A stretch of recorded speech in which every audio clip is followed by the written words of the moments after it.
Hey, what's up, man? Another awesome week here with the Dirty South podcast. SE Wrestle, Ward Wrestling, Jason, Dan. I guess you know by now. If you are the three people that watch us every week, thank you. We'll send out a gift to the three of you soon. Yeah, we appreciate you. That's awesome. We're gonna have a big banquet for the three of you. That's right. We're all going to meet at Outstanding. Chipotle. The five of us will have a good time. Yes, we'll even buy the bowls. It's pretty cool. Well, man, I know you were busy this weekend doing all your write-ups. I know you were writing up after each day of 32, and then you've got Elite coming up, and uh, plus all the stuff you do that doesn't have to do with wrestling, but Yeah, like my regular job. Yeah.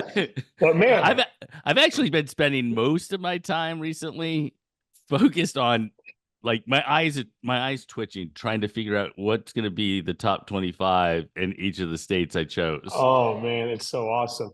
Yeah, Oh and man, obviously I'm losing my mind because everybody's like, you got to do this. Well, there's no doubt that blank, blank, blank, blank, and I'm like, oh geez, man. I don't know. Yeah, and then speaking of who should be in our top 25, congratulations to Coach Pataxel. He landed at not Camden at Campbell. Campbell. I had Mhm. I have Camden on my mind because I'm thinking of some different, but I Campbell. So congratulations to him. He's with another coach there that may be on the top 25 as well. So there may be two coaches coming out of that program that are on the far down 25. But thanks for everybody that's been voting, and we can't wait to go through that. And obviously, you guys saw we put out the fan vote, so the top 10 fan vote, and I believe even when we put out the 25, we may still post your fan vote, so you guys. Oh can yeah, see what the fans. my idea is this. My idea is that I'll kind of go through mine, right? And we're gonna break it into a couple different shows because it'll get to be kind of long. I'm hoping Brant will have his take, maybe not specifically 25, because I know he feels like he has some limitations. He doesn't want to put himself out there specifically. But then I was thinking that you could play the fan vote. I like it. Should I make my own fan vote too? No, I'll play the fan vote. You can definitely. I mean, it'll be one of many votes because right now we've got a lot of people. I definitely have Dusty Rhodes, Wahoo McDaniel, and the Wyndham brothers on mine. They're definitely on my list. The Road Warriors, the Junkyard Dog. These guys are all. Well, I would say Dusty Rhodes is a Georgia guy. This is Florida's top 25. Oh, okay. So I'd have to go. Yeah. So we're not doing wrestling. We're doing wrestling, right? Yes. All right. Well, Super 32 Florida, man. It was fun. It was awesome. Yeah. I had Nari. Oh, no problem. We were trying to get Fretwell on if he wanted to talk about the Elite Eights, but he's in some meetings right now, so he said he appreciates the invite. But we'll shout it out for you. I'll tell him. Very cool. It was kind of last minute. I know he's busy. He's running around like a crazy person trying to get 10,000 things done. Yeah, no worries. No worries for him. I know he was on. I know he was on. It's a blog show. What is it? Jess and Drew blogs. I know he was on there. They're a couple of awesome photographers. They cover wrestling as well. If you haven't looked them up, follow them. They do a great job. So I was at Super 32 Florida this weekend, and it was first of all, it was great to be back in a wrestling room and to be back. And this wasn't like a little, grappler at the whatever with a couple kids per bracket. This was loaded. This was fun. We got to see really, really good kids go at it. It was good to be in the room again. Yeah. Just kind of see all that. I know it's titled and the Super 32 early entry tournament or the Georgia Super 32 early entry tournament, but we really need a cooler name for these entry events because everybody looks at the name and thinks, it's just a small tournament to get into this bigger event. Truth is, right, this is a one of the top events in the fall, whether you're in Georgia or you're in Florida or wherever. This is where a bunch of kids come together. You get some great level of competition. So we call it something else. We still have it as being the early entry tournament, right? It still counts as that, but we need a cooler name for it. Yeah, I mean they had to have close to 1,000 kids. I mean, it was. I haven't looked at the final numbers, but it Yeah. uh, it was good. And there was a match that stuck out to me. Savannah Porter.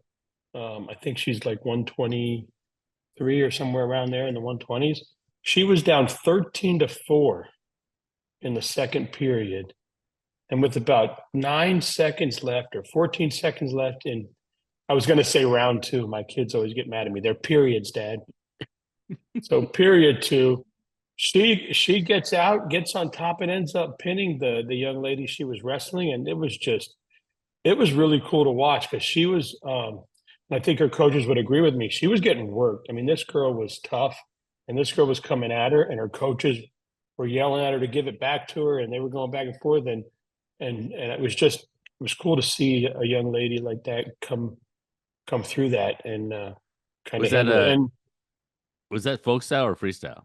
Do you folk know? style, it was Folk folk style. style. So Yeah, the reason I ask is, so those of you that might be a little less familiar with freestyle, it's a style that you can get back in a match. You can take control of a match pretty quickly just because of the way it's scored with exposures and everything else. Now with the 3-point takedown, 4-point near fall, and folk style, I have seen, just like Dan said, someone down by 8, 9 points who gets a reversal, gets a 4-point near fall. That's a 6-point swing, and you were down by, I don't know, 8, 9 points, and now you're back in the match. You know what I mean? So, yeah. how did Uh, was it, what did you think of the 3-point takedown? Did you see some wild matches or? Yeah, and I mean, it just first of all, it didn't feel like there was a middle ground. It felt like Yeah. somebody either got up really quick and it was over, Hmm. or you had a few that were able to catch up because of it. But it was cool. It was fun. I mean, you see some moves, you're like, wow, that was 7 points right there. Like I watched one a young man from George Jenkins. Man, he's wrestling really hard. He had actually had a great tournament, and he's up. I think it was like 7-2 or something, and he gets into a scramble on the corner. And next thing you know, it's a turn, a takedown, a this, of that, and the other thing, and the kid's up 8-7, Hmm. and you're like, damn, that happened fast, right? It's almost like watching freestyle, and someone got the leg and started spinning, right? Yeah, yeah, yeah, Uh, yeah. Well, and that's exactly kind of what I think of as it relates to it is you have an opportunity if you're down to come back. You also you have to you have to be pretty mindful because man, you give up 2 takedowns and get one escape in the first period, and you're down by 5 points, man. It's not a 3-point match, it's a 5-point match, and you better figure some stuff out. So um and that happened fast. I mean, that happened fast. yeah. Um, but it also helped kids come back too. So you saw it happen both ways. Um, well, I don't know. We can talk about the Super 32. I wrote down some stuff like, Yeah, why don't we hit some uh, highlights? yeah, Like Kevin let Messina, Keegan Messina was somebody that impressed me this weekend. Um, he ran into Patterson, and that was that. And yes. Patterson, for anybody who doesn't know, he's won or placed at every big tournament in the country at some point, and Well, he's and going off. the thing that I wrote about Patterson was first everybody should know Bradley Patterson from Camden in Georgia is an absolute hammer. He wrestled, let's see, what did I write? I didn't count up the number of points. I know he counted up the number of points on a couple of these, but he really dominated throughout the bracket and pinning Messina what in 35 seconds in the first period in the finals. But he wrestled 120 this weekend at Elite Eight. He's wrestling 113. Well, I mean, look, he's listen, Malachi Ortiz, Keegan Messina. I can go through all the names that were in that bracket. It was a loaded bracket. They're all very, very good. and he made them all look subpar. Um, but How big was the win for Messina over Malachi Ortiz? 2-1, I think it Yeah, I was, know. No, how or big three to was it? two. Like, how big of a win is that? Yeah, I mean it's really big for Keegan's confidence, I would imagine. I mean, this tournament coming in and getting that close win on Malachi, obviously that could have gone either way. Those two are obviously tremendous wrestlers, but yeah, big win for Keegan there, and then to get the win over the young man that's at Riverdale now, that was a Illinois state State champ. champion. That was a huge win for him, and that win was serious. That win was 16-1. I mean, Yeah. he clearly did that, and I don't know. I think that the young man's name is Bush. I think last name is Bush, Yeah, I think it's and Eric Bush. Eric Bush. Yeah, a great young man, a good young man. I'm sure he's a great kid. Riverdale coach is super nice.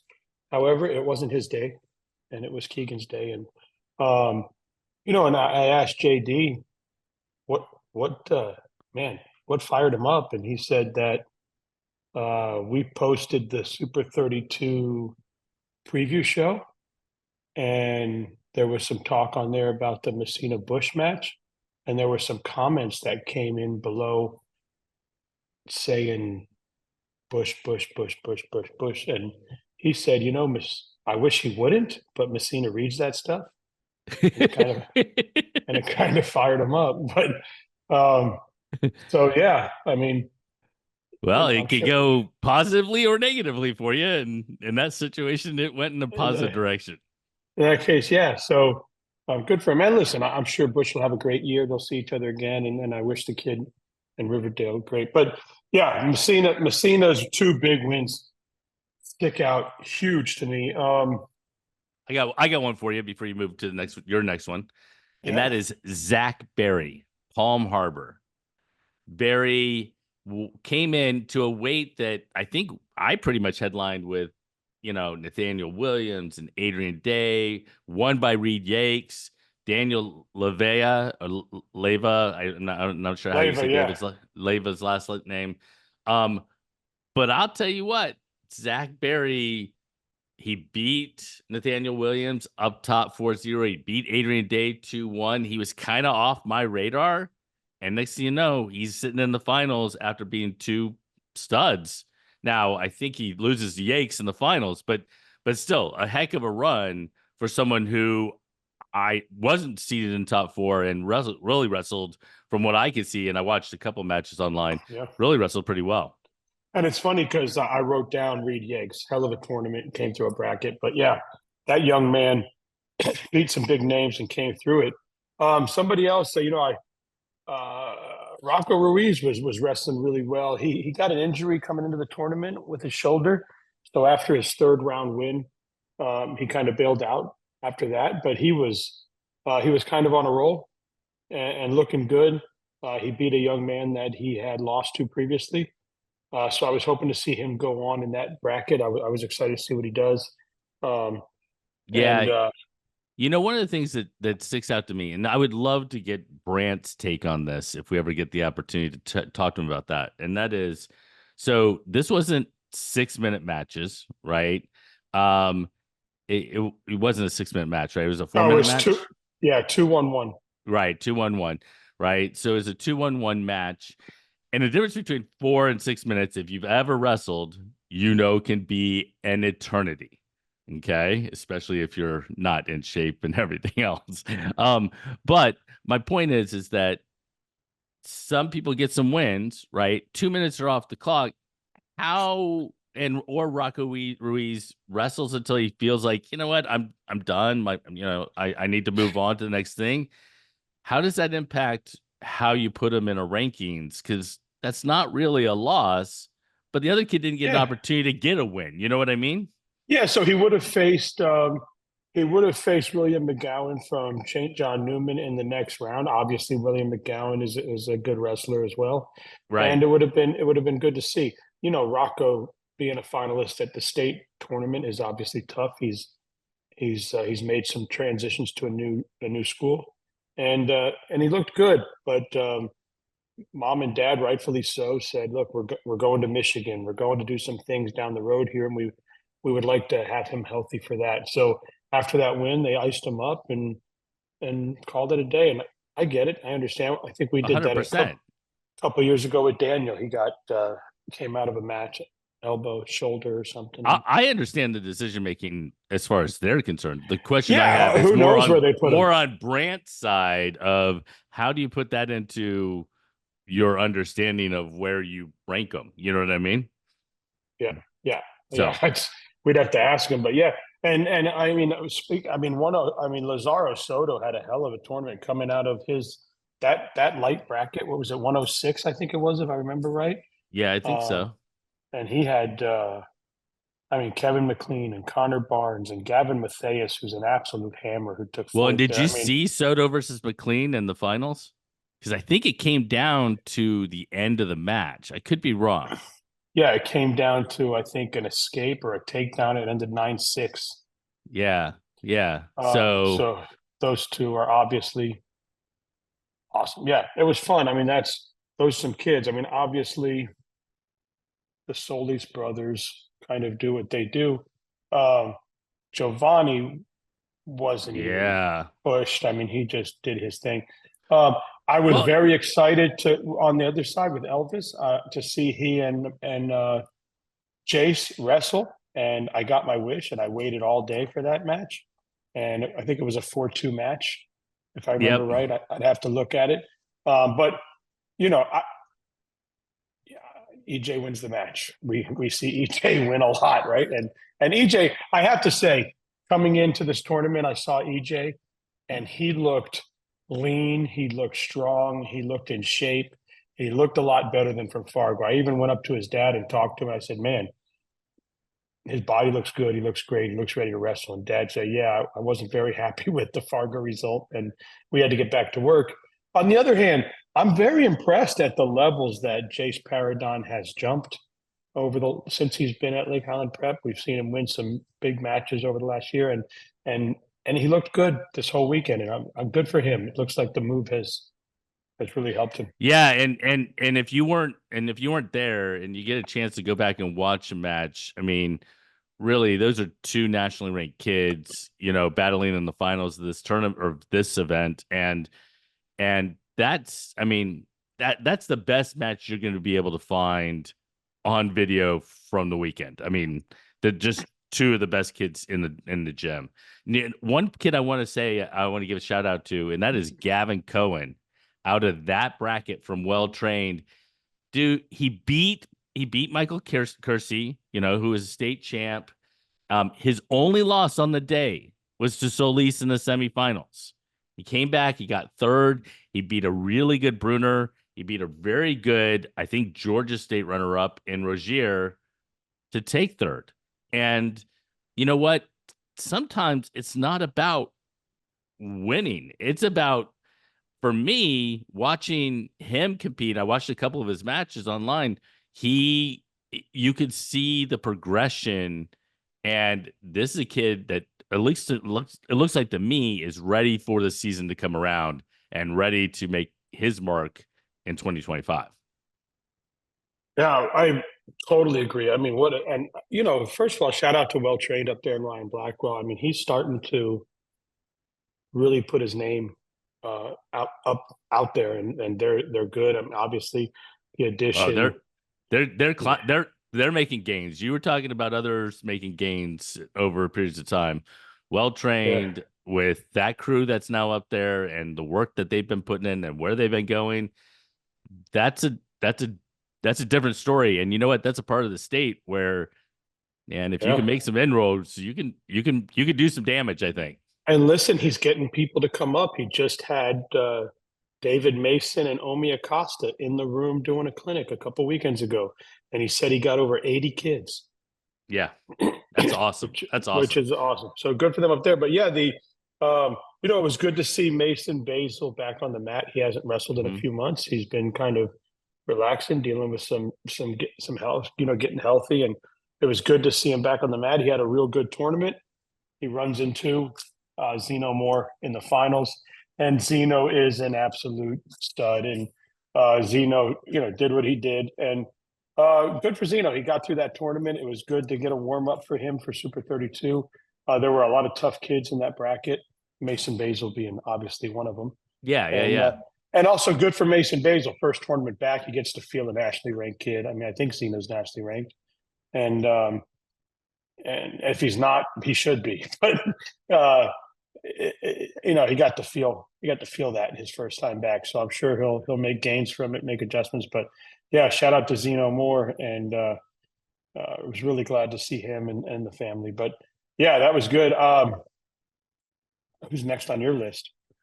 Yeah, so I think I mean I was gonna lump Zeno and CJ together just because, Lake Island Yeah. prep kids, about similar weights, I like have that sort them. of thing. I do, and I wrote it down: Zeno Moore dash CJ Torres. But I'll tell you, I mean, to be honest with you, one of the really good weights to watch. And if you were, I mean, CJ Callias, he took him 10-0, and I mean, he lost 10-0 in the finals. He's the only one who took CJ even to the distance as far as in the match goes. But for me, I love to watch close battles, and 157 pounds featured several matches, one by Tyree Graham, right? But you got Graham beating Nikita Tchaikovsky 4-1. He beat Vukalovic. I know I'm going to slaughter some names. Oh, I love that you're doing that. It's really Vukalovic or whatever, 5-4. Mac Andrews beat Moreno 8-2. Eric Hodge beat Vlad Chekhonovsky 5-1. Mac Andrews beat Eric Hodge 1-0. So we're not talking blowouts here. We're talking some really, really close matches, and you had to battle your way through. And I'll tell you what, you saw Tyree Graham is a returning state runner-up.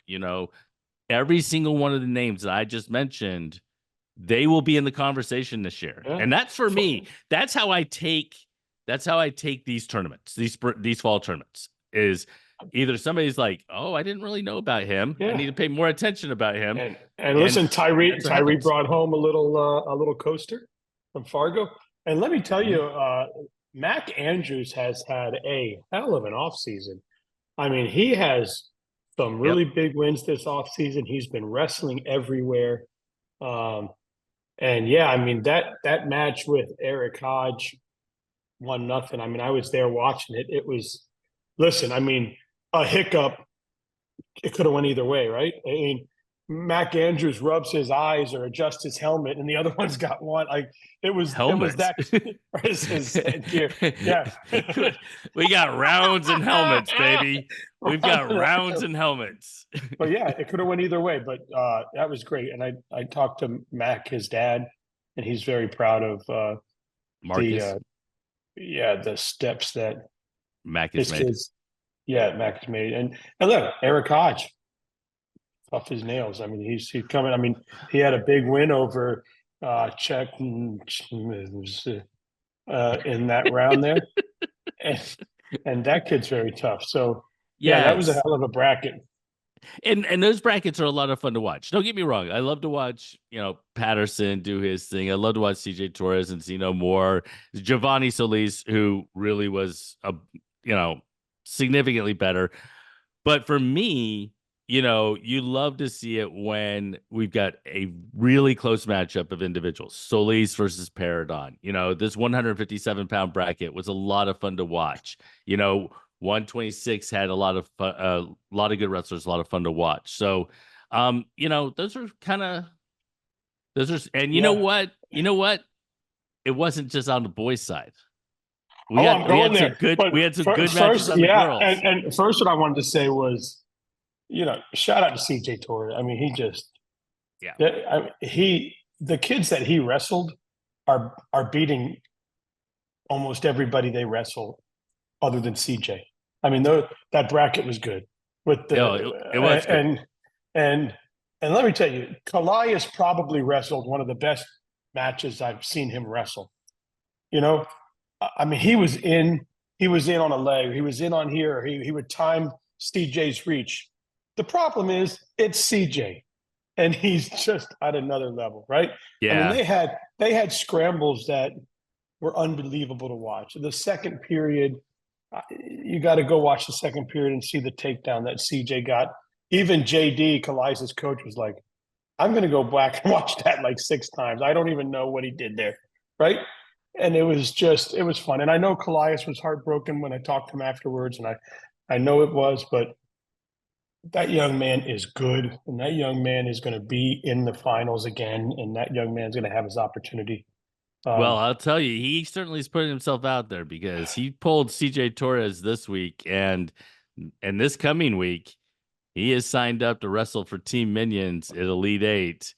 And if you haven't seen the lineups for the 165 pounders at Elite Eight, oh my goodness.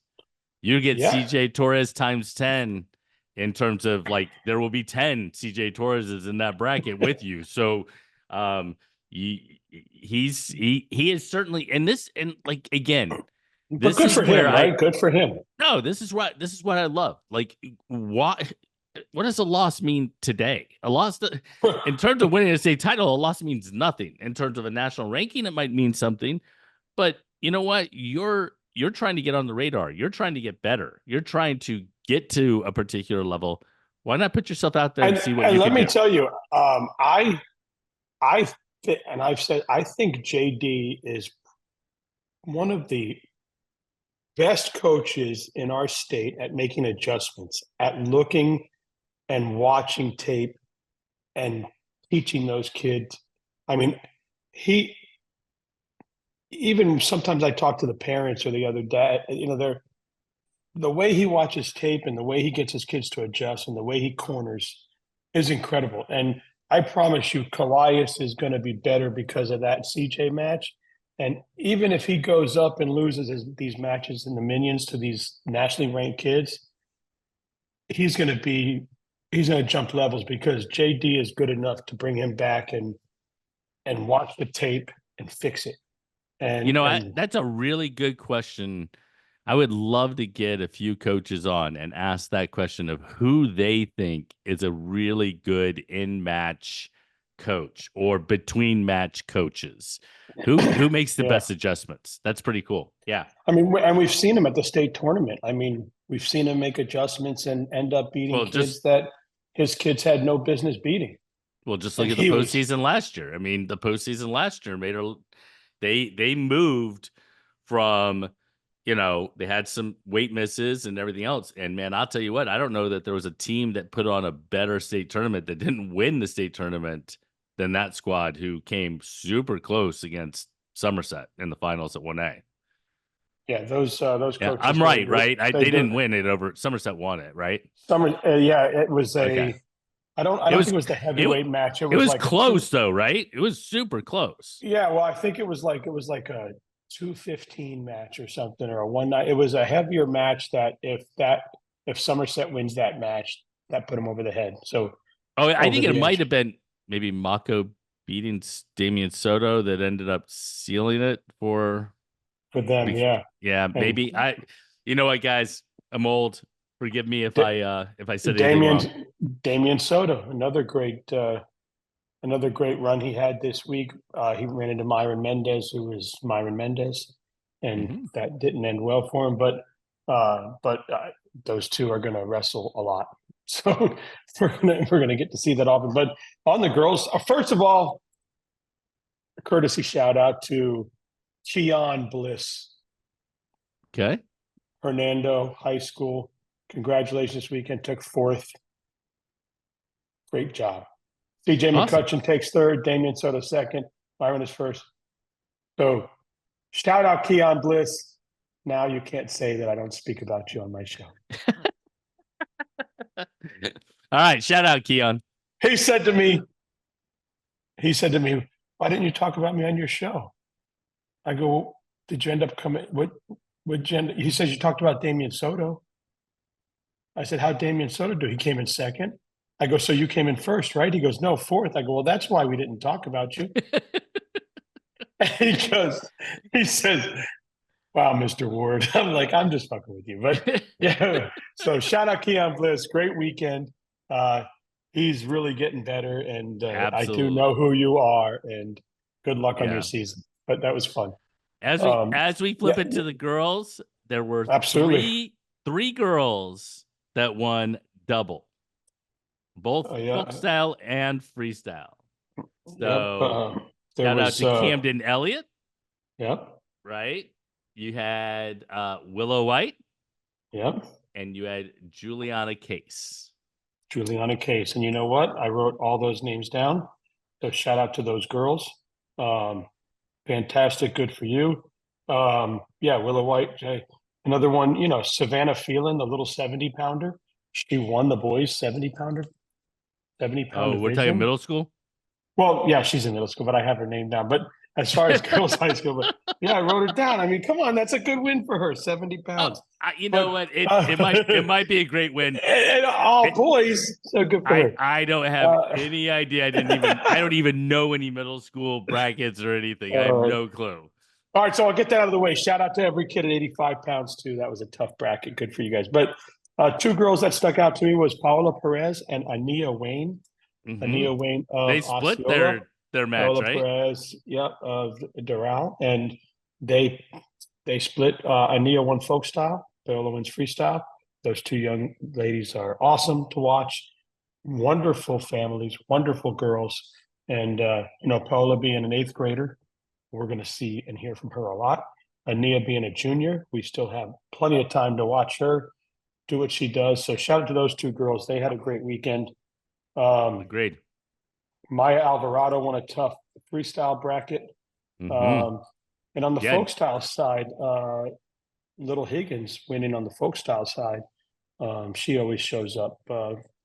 Well, and honestly, we were talking about 108 being so tough with Camden, beating Jocelyn Johnson and then Natalie Chokaganza, and you had Jacqueline Diaz and Maya Lee Ortiz, and you had just some real studs at 108. But I'll be honest with you, at 103, Zoe McDonald, and Grace Jaluski, there were again another number of wrestlers within the bracket that I thought, while they may not have won, man, they came to battle and they made the podium in both styles, and really wrestled well.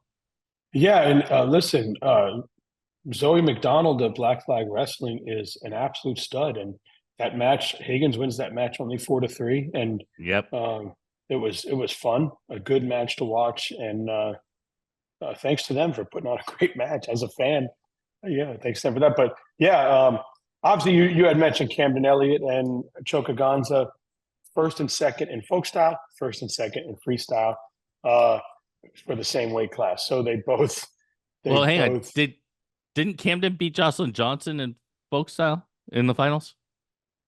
yeah, yes. I'm sorry.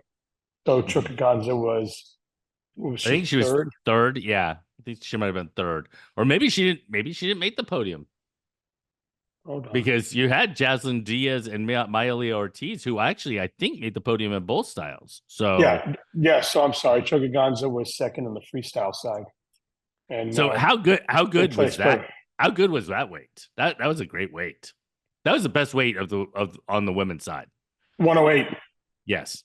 Oh my God, it was unbelievable. I mean, and look, Diaz and Miley Ortiz wrestled twice. They wrestled once on the front, and they wrestled once on the back. And Diaz winning both those matches. But then they go to freestyle, and Maya beats her in freestyle in the third, fourth match. So it was great. I mean, listen, Diaz is as tough as they come. Um, Probably the one girl in that weight that is as strong as Camden, a little stronger than Maya, right? I mean, she's tough. But yeah, that Yeah. bracket was incredible. And then to see Camden Elliott, uh, Jocelyn Johnson. I mean, everyone stayed around all day Watch just to those watch two. that match, Yeah. and that was great. And obviously Johnson, shout out to you, state champ. She's going to have a wonderful season. I think she's amazing. But to see Camden Elliott in tears after she won that match, just just is cool. I Like you could see the emotion and just that shows you how much she cares about the sport, about what she's doing, and it was kind of cool. I'm wondering if the two of them will end up in the same weight again, and we'll get a rematch at the state tournament of those two again. Because I'll tell you what, in the state finals, it was super tough. It was super close. This weekend, I think Camden beat her, 6-0. So a little bit different of a match as far as not quite as close. But again, one takedown here, an escape there, something happens, and and you listen, get a it 3 or was 4 point near fall. And man, I'll tell you what, it can go any direction. yeah, and So it was 3-0 until about 30 seconds left, and then yeah, Camden got that final turn, which is probably why they only have 3-0 here, because by the time the three was called, everybody was switching and new people were coming on. But yeah, and I think Diaz, we're going to hear from her again, fourth last year in the state. Maya, who qualified for state last year, she's got big goals to place, and we know how good Choka Gonza is. I mean, she's just a stud as well. So good for them. But Beyonce Espinoza is another one. hmm First in folk style, second in freestyle. I think she lost it to Emma Bachnight, who is another one of our girl hammers in the state. Good for her. But yeah, but everybody else you mentioned, obviously Willow White and Maya Alvarado wins a big one. But yeah, the girls were super fun in the morning there, and yeah, but I was, even Paola from Osceola had a really good run. She ran into some just a tough wrestler in her bracket that ended her run there. But we're definitely going to see her some more. Yeah. Yeah. The thing that stood out to me, if I were to give an overview of the girls, was that you had 3 double champs, but you had some champions in one style who got beat by the same person that they beat in the other style. So, you might have so and so like Emma Bachnight, obviously beating Espinoza Right. in freestyle, but then Maya losing. Lee. I mean, Right. look at Maya I just Ortiz think beats Jocelyn Johnson and Diaz on the I, backside of freestyle, I think it's super cool which to is the insane. different styles can have an impact. Now, the thing that I would say is that for the actual Super 32, it is freestyle. Okay. For your run to a state title, it is folk style. And one of the things that's great is you get to assess kind of where you stand in each of those styles, make adjustments, and get better. So it's gonna be fun. So I don't do rankings. I will never do rankings. Everybody out there, I like to moderate the ranking show, or I like to talk to you guys. Like if I have you on or Brandon, I'll do a show with you about your rankings, but I will never rank because I don't think that it's necessary. But you do rankings. So in a case like this, and I'm sure Brant gets this, and I'm sure you get this. Well, uh, my girl beat the fourth place girl in the state this weekend. Was it folk style or freestyle? Well, it was freestyle. So what? What does that mean? Wrestling is wrestling. Okay, but you lost to the same. Like, where do you? And Yeah. So please don't. I use that as an example. This is not about Miley Ortiz. She had a great run. I love her. Just forget that. This is just a general. It yeah, just so yeah, happened yeah. that she had that happen to her, right? But in general, a girl or boy, an athlete beats a state champion, a state runner-up, a state placer on the freestyle side. Hasn't wrestled them, or maybe wrestled them years ago. But it's the off season, and now they're saying, hey, how do you have my kid rank below that kid when they won, but it was freestyle and you're ranking folk style? Or how do you combat that? Yeah. So I think that one, I don't really believe there's an off season. I think that it's all season. So that I would say that first and foremost. But I do think that you might put a little caveat or whatever that says, the rankings for for a lot of the rankings that we're talking about are geared towards who's going to win a state title.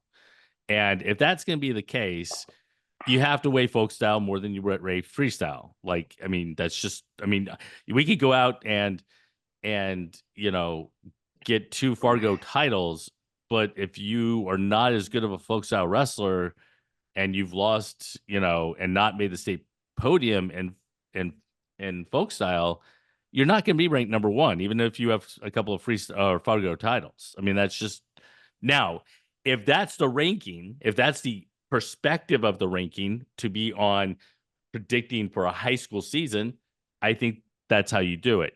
If it's more like my Southeast rankings, where it's just the rankings of the kids, regardless of what style, then for me, I weigh everything the same, right? If I'm gonna try to give like an overall ranking, like Willie does for national rankings or Flo does or whatever, they don't distinguish between freestyle and folk style. They put it all in the same pot, and really, if you want to think of the rankings, you might think of it from the perspective of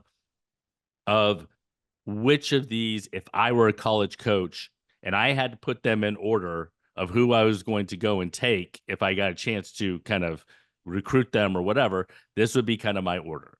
So, but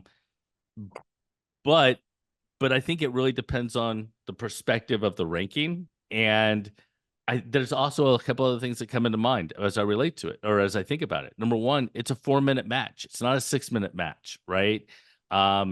It's a whole other things. If you dominate in one style, but you don't dominate in another style, that plays a role. It kind of, unfortunately, in my head, it kind of minimizes it a little bit of your domination but what you do see is a lot of freestyle wrestlers also dominate in folk style, right? Or vice versa. So you don't really have that problem. Right.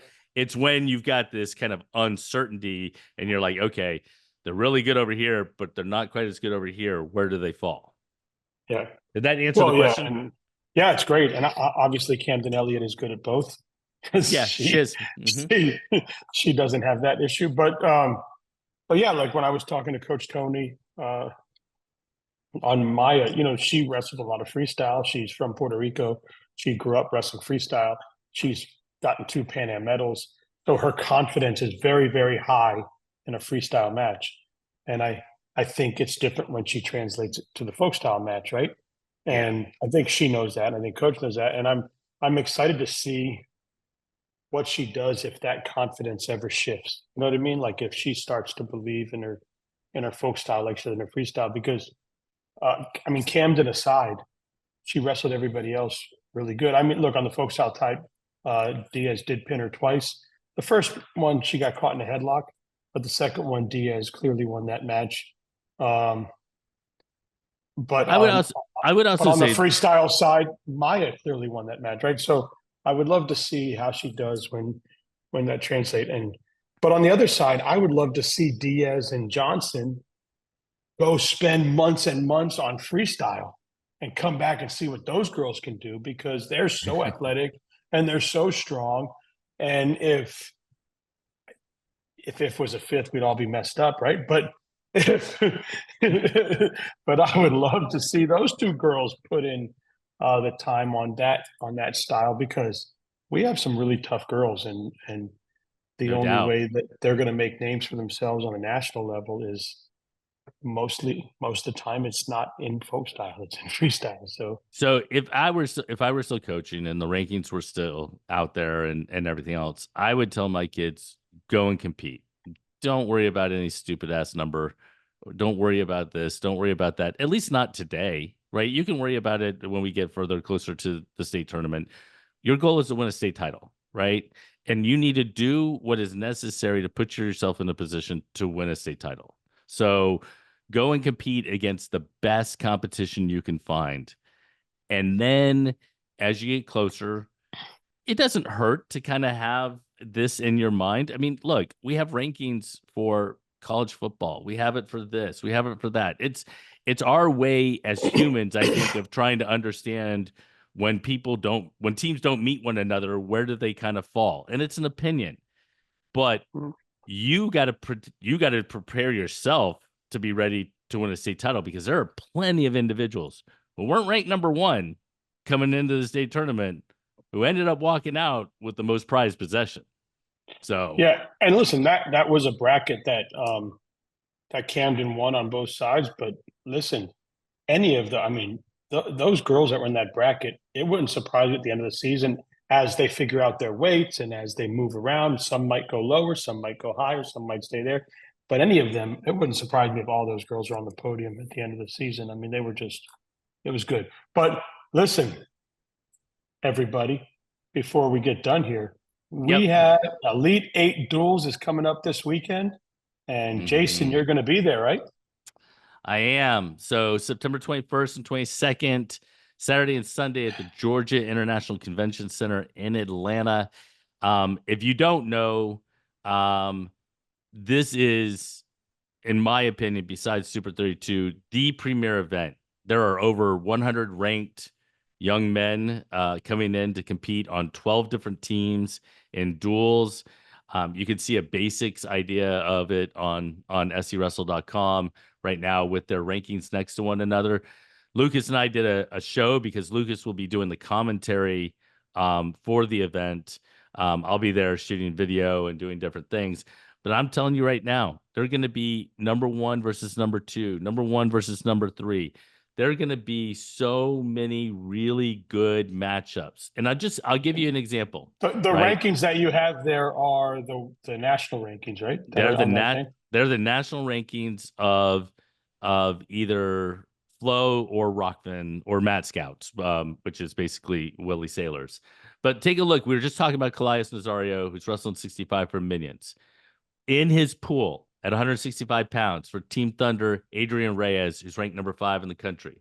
Over for Stellar Trained out of Pennsylvania, Ben Smith, who's ranked number 20. Down for Team Carnage, Gage Wenzel, who's ranked number 15 in the country. You've got number 2 ranked Alessio Parrington wrestling for Beast of the East at 165 pounds. And then How you've got about Declan Bly out of Metro West. And that's just his pool. That's his pool. There's still yeah, 6 other because teams on the other side.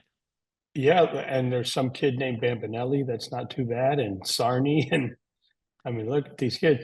But listen, I remember when correct me if I'm wrong, but I think JD took um Vergara to this one year, and that's when Vergara got on the map because he caught a win. He caught a couple wins here and some ranked kids, and then he started to build himself. And then we went into the season. He got the state title. Then we go to Fargo. He All Americans. Next thing you know, he's sitting in it with a D1 offer, and he's at UTC. So it could change. It could change Callias's whole.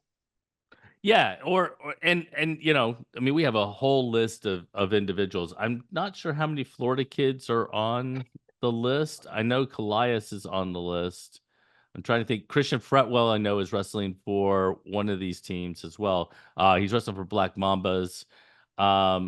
There's some studs, and if you get an opportunity, I believe it's free on YouTube to stream. Check it out. You will watch some absolute, just great level of wrestling.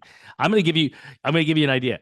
Okay, Tyler Kasich, TJ Stewart, Caleb Henson, Jax Force, Bo Bassett, NCAA champions, NCAA All Americans, world champions, all were at this event within the last 2 years. Crazy. On top of that, I mean, I think didn't a couple of years ago weren't the Crooks there? Weren't I don't know that the Crooks ever wrestled here. not the Crooks, but Abden. Yeah, Abden's wrestled at Elite Eight. You had I'll never forget. You had Bo Bassett versus Luke Lillendahl, 1 versus 2 in one match. Man, it was wild. And you know what's wild is these are great teams. So you're gonna have 15 quality matches at 10. Okay, this is a great stat. There are over 30 ranked matchups in round 1. Woo! Over 30 ranked matchups in round 1. Just in round 1 at 10 a.m. on Saturday morning. I was really disappointed that we didn't get Ryder and Alex this weekend. I know. I guess Alex is healing up and Ryder is getting ready for this. I guess. Well, you've got Ryder and Penovich in the same pool. Oh yeah. I mean, 190 actually has the number 3 kid, number 7 kid, Number number 1 4. kid, number 20, number 4 kid. Yeah. It's got the number 12 kid, Riders at 19. It's got the number 7 wrestler, the number 10 wrestler. I mean, Oh, it's got 1, 3, boom. 5, 7, 12. 4. 4. Man, it's awesome. Yeah, it's my wife's birthday this weekend. I said, I've got a great birthday present for you. We could jump on a plane and fly to Atlanta and watch the Elite Eight duels. And just so everybody knows, we're not going there. that was turned down, and they're going down to St. Pete to spend time with her sister and drink some St. Pete Brewing beer. But I did offer it. I thought it'd be a good Christmas gift for her. But yeah, it didn't. Or not Christmas gift, birthday gift. Yeah. But and yeah, you know what? We're kidding about this, but he probably actually did ask. Yeah, it's a short flight. We can go up there. It's attached to the airport. We can just walk right out, walk right in. And it actually is. I mean, it's really cool. You don't even have to rent a car. You get on a freaking tram. You go over to the convention center. You get off. You go to your hotel room. You wrestle downstairs. Boom! It's all one-stop shopping, man. Yeah, it's yeah. Well, it's awesome. Happy birthday to your wife. Yes, happy birthday to her too. But yeah, it'll be this weekend. It'll be fun, and then yeah, man. All right, wrestling is starting next week. Next week, we will begin talking about the top 25 of the last 25 years. Ooh, and yeah, I am going to get so much hate mail. I am sure of it. Oh, yeah. I can't wait to watch you get hate mail. What are you, an idiot? Like, do you not do any research? Yes. No, the best. I love when they're posting, like they say, this person. Well, if you click and look at the list, they're on there. Well, yeah, they're on there. But my favorite is that they're on that huge list. I can throw out names too. Like I'll throw out this name and this name and this name and this name. Yeah. You know what? Take the time. Give the 25. I really want to know. I think it's going to be super interesting. And I'll tell you what, we got some 25 from some people early. And I'm like, wow, they put that person at number 7. Oh, that's not where I would have them. I mean, shout out to Bud Hennenball saying, I'm not going to do that unless Bono's on there. And then somebody wrote back to Bud Hennenball, well, I don't think Bono's going to be on there because the rules say post 2000. And Bud writes back, guess I should have read. Yeah, no doubt. All right, man. Bono would be on there if it was pre-2000. Oh, yeah. If we were doing top 25 all time, definitely in consideration. Yep, definitely. Absolutely. Well, cool, man. Well, this has been absolutely wonderful and great. And yeah, shout out to all the kids that qualified early and had a hell of a tournament at the 32. Yep. And if you didn't have the tournament you look for, you know what? You now have information to help you assess what you didn't do well to get better before the season comes around. Yep. Adios, everybody. Peace.